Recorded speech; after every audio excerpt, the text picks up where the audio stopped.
Hi, and welcome to the PeriMeno Mastery 5-Day Nutritional Masterclass.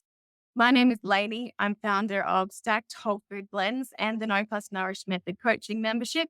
But most importantly, I'm a mum of 5 kids and a woman who has lived a bunch of life and learnt a bunch of lessons along the way, as I'm sure all of you have as well. We all have such a unique story to tell. I feel like I've had to relearn and relearn and relearn the same lesson over again. I'm a bit of a slow learner. But regardless, I am so grateful to be here with you for the week, sharing some time and hopefully sharing some wisdom around this topic that you and I, as women, are inevitably going to be going through. And a topic that every single woman on this planet Earth needs to know about their bodies.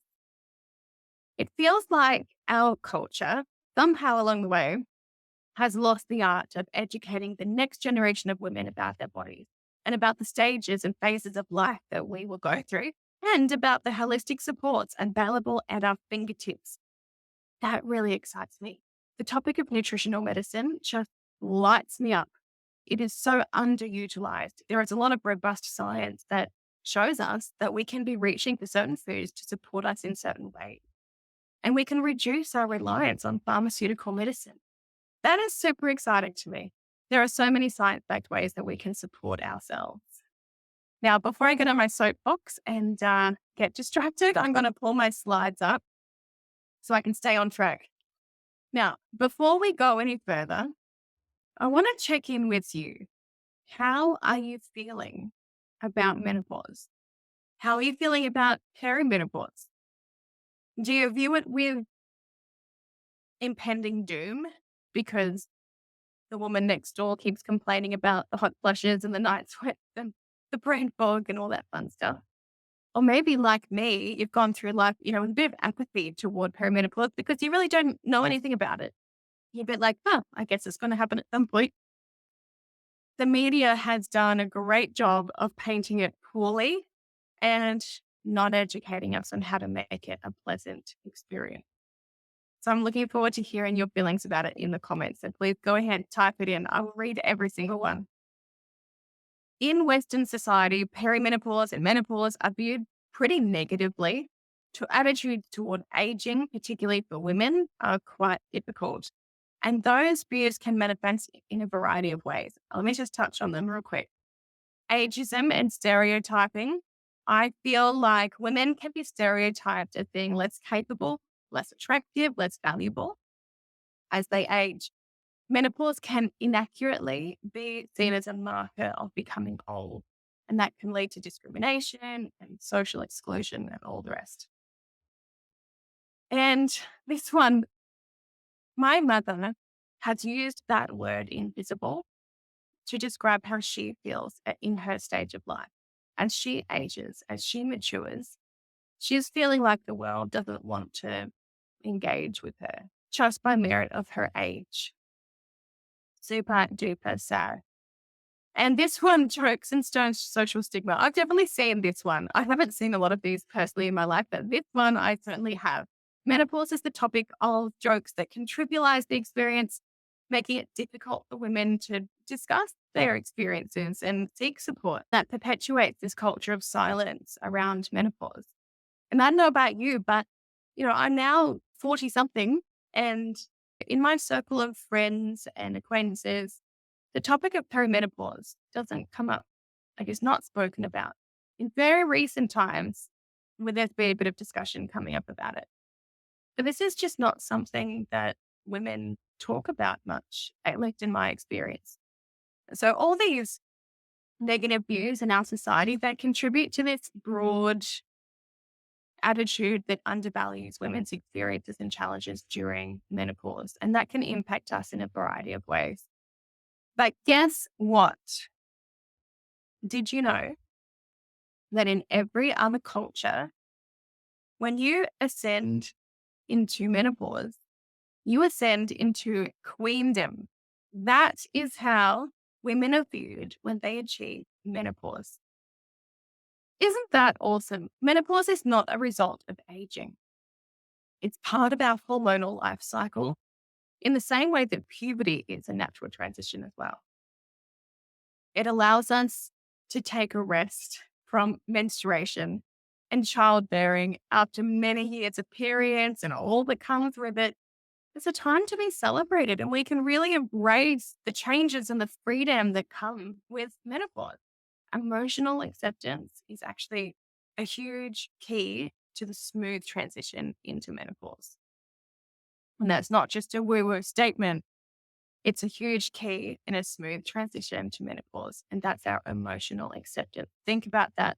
And because of that, I've got a little challenge for you in a minute. But if our culture isn't doing a very good job of celebrating women and helping them emotionally accept and celebrate this chapter of life, then we can do that for ourselves. And while we're at it, we can do our bit to change this culture that we're into. So, in that spirit, I'm going to give you a little challenge. Are you ready for it? I want you to post in the group a photo of yourself embracing this stage of life that you can look forward to, or that maybe you're already in. And I've got some options for you to choose from to make it easy, okay? And I want you to be brave. Just take the picture, get it done, post it in the group. Don't second guess it. Don't double think it.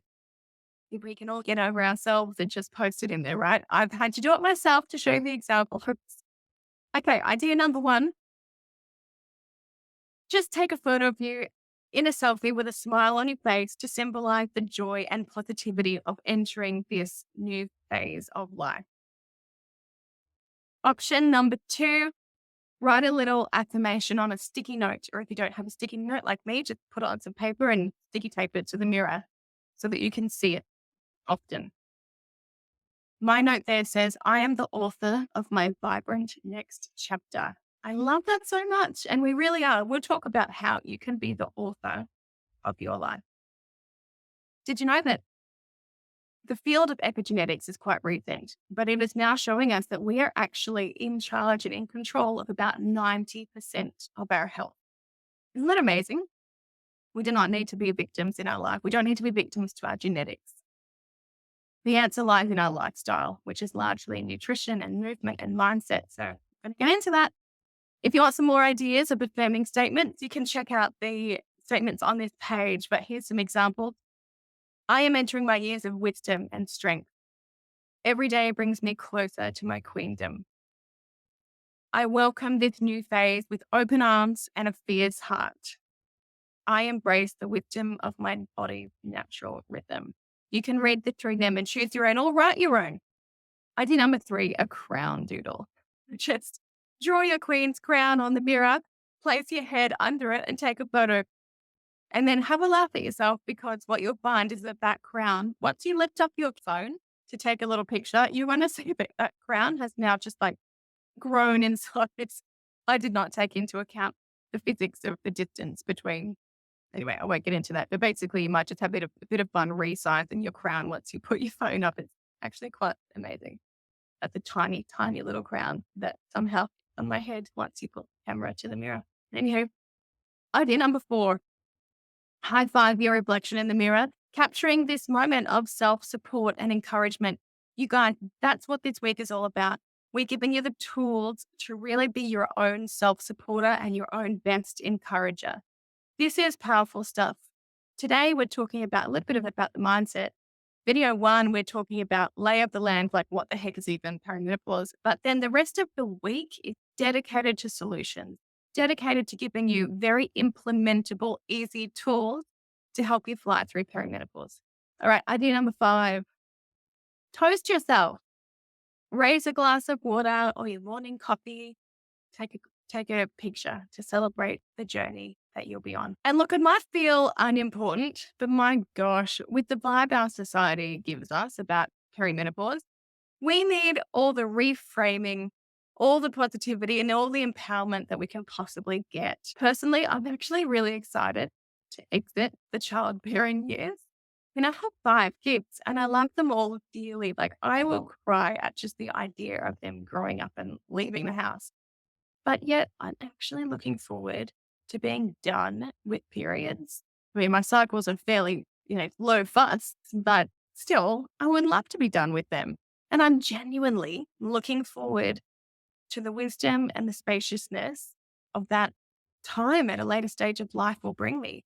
I'm looking forward to taking my place as matriarch in my family, helping to raise another generation of humans in my line, finding opportunities to share what I've learned in life with my grown children and with even hopefully maybe one day some grandchildren. I'm excited to step into this stage of life. And we've earned the right to take our place. It's really cool. I love it. Let's bust some myths. We'll make this quick. Myth number one: menopause symptoms are mild and barely noticeable. Okay.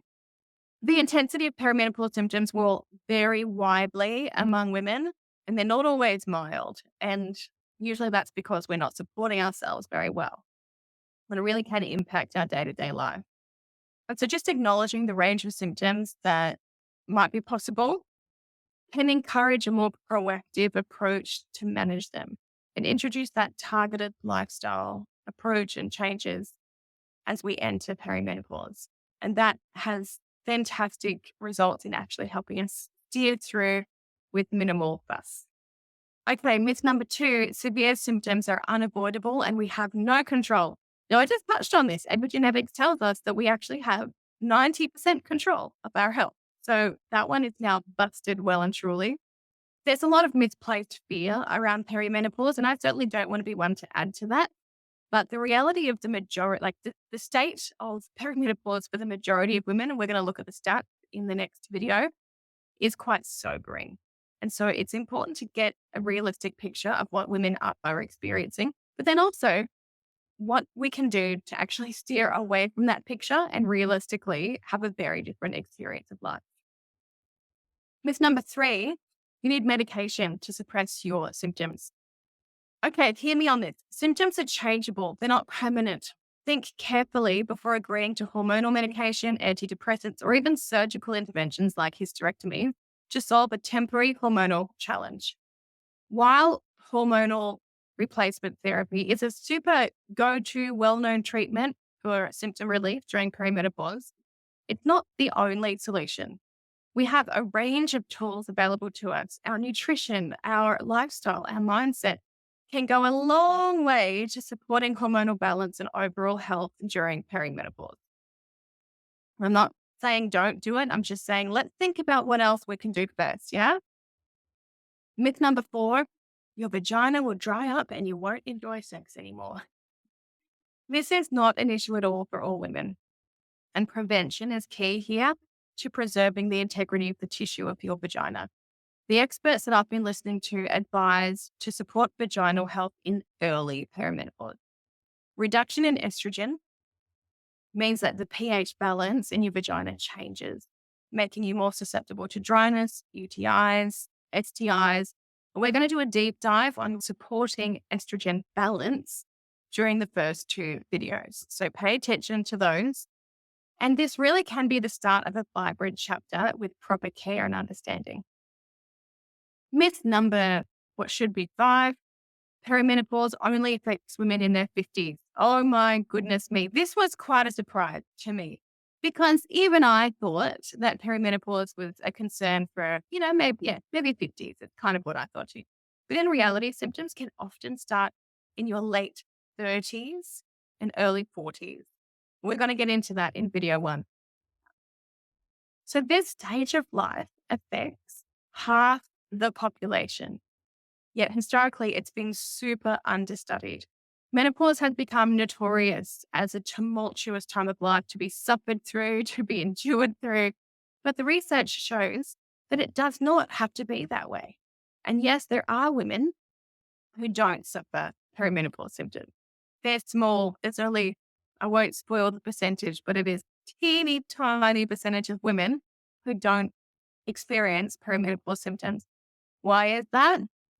Well, it's partly to do with our lifestyle choices. And we're going to learn a lot about that. Okay, speaking about what we're going to learn about, what is this week going to look like? Video 1. This is what all women need to know about perimenopause. This is what I was talking about. We're going to give you the lay of the land, the context of what the heck perimenopause even is. It's just going to set the stage. because then the rest of the week we're talking solutions. But on this day, we're going to talk about like what it is, when it happens. We're going to talk about hormones 101 because we can't talk about perimenopause without having a bit of a chat about hormones. We're going to help you identify which stage of perimenopause that you're in right now, if any, and the symptoms that we experience in perimenopause that people often do, why those symptoms are happening, and the associated health risks that come along in that stage of life. All right. So that's a bit of a big one. But then, like I said, for the rest of the week, we are literally talking solutions the whole time. Video 2 is all about your food-based toolkit, part 1. And that specifically is foods to help balance estrogen. In video 1, we are going to bring it home about why that is so important. And this is the solution here. And then on the next day, we're going to talk about foods that will support the other very specific parts of your body that need support during this unique stage of life. And that is the liver, the brain, and helping you become more sensitive to insulin, not less sensitive. And then our third food discussion is all about the health risks that come arm in arm with perimenopause as it dances down the street to join our life. So there are some really beautiful ways that we can easily support ourselves to have the best chance of reducing all the risks associated with perimenopause. On day 5, I'm actually going to give you a demonstration of my awesome PeriMeno smoothie.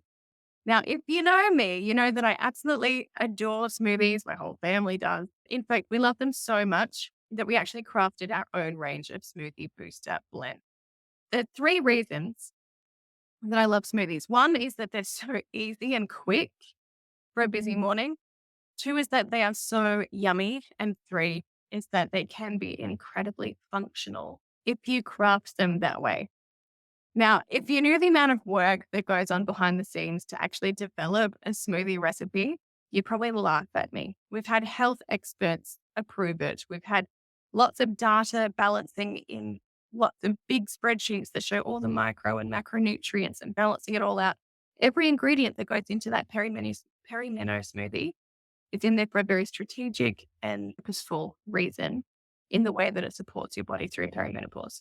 So I absolutely love it. We've had women say that their doctor was able to reduce their medication since they were having the smoothie regularly. We've had other women say that their PMS symptoms have decreased since being on the smoothie regularly. Food is remarkable. It's just food. Nutrition can be a big key to our success. Now, of course, we are running this amazing free week of education, and that really excites us. And at the end of the week, we will give you an opportunity to order the PeriMeno. Oh my gosh, the PeriMeno Smoothie Booster Blend. But if you don't want to, if it's not for you, that's completely okay. We welcome you with open arms to this entire week of free education. And also on that same day, on day 5, I hope, I'm going to give everyone this recipe book. This recipe book is going to have 3 things. 1, simple swap. So what's in your pantry, what's in your fridge that you can just swap out for something that's going to be more supportive for you in this stage of life.